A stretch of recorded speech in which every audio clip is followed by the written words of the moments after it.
What's up, my brothers and sisters? The other day, um, lately, just like for everyone else, times have been tough, and money's been tight. So, but to me, that matters very little to nothing because that's material things.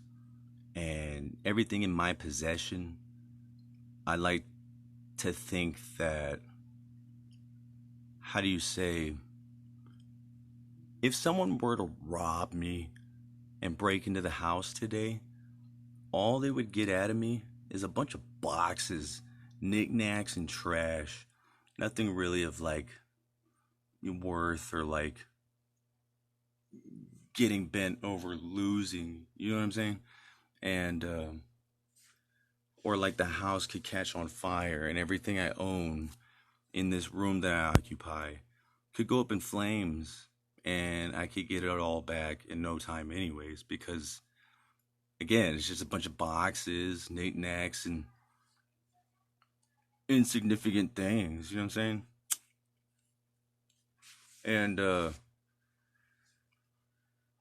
with all that being said, I'm very simple then, right? Like I look at things differently and I go about life in my own way, just like everyone else. Well, yeah, as I said, man, times have been tough.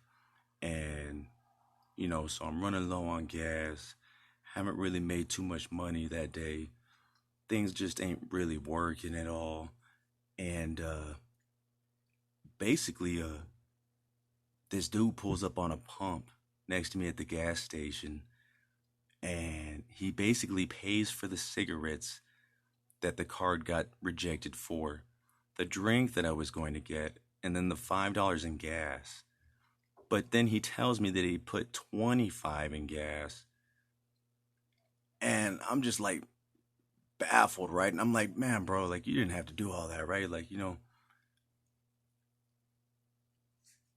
complete stranger, you know what I'm saying?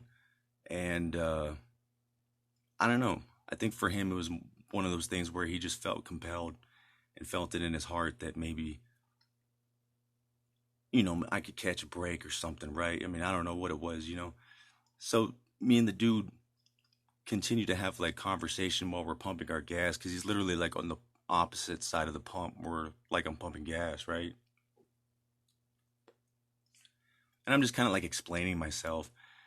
And, the dude's real cool, man. Like he's just kind of hearing me out and stuff. And, I didn't want to burden him or bore him with, my life. So, I just proceeded to thank him and tell him like what a blessing it was, right? Like I kept telling him like, man, like that's like a blessing, right? Like, and so the dude ends up pulling out $100 more, and he hands it over to me.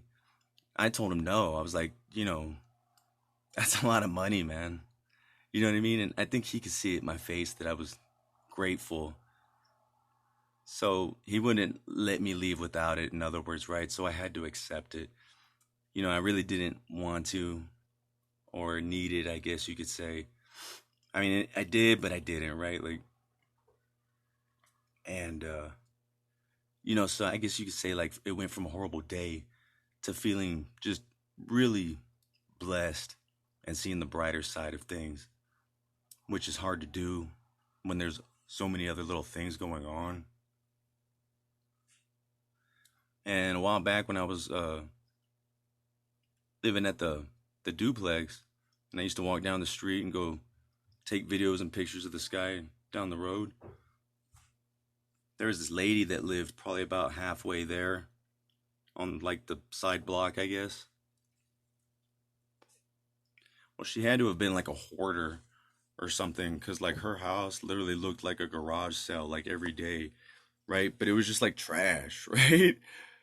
So they tore down the house because it was no good, right? Like you couldn't live in it. It's uninhabitable, right? Like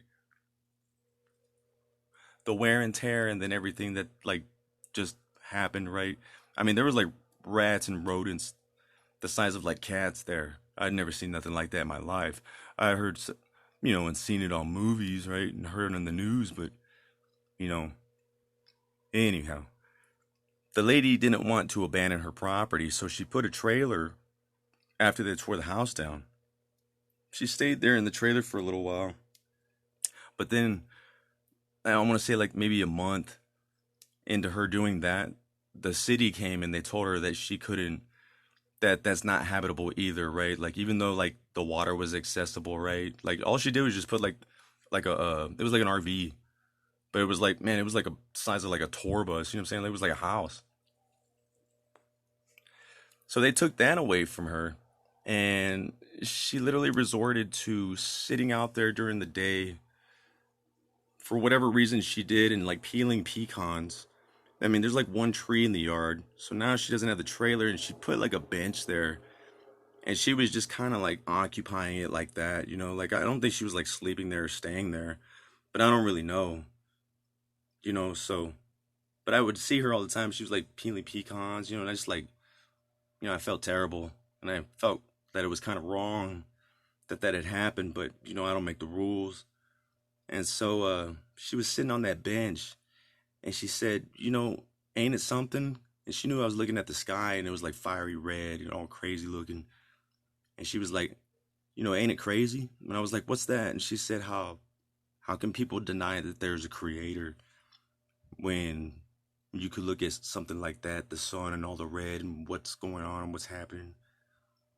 And she was like, how can people deny there's a creator?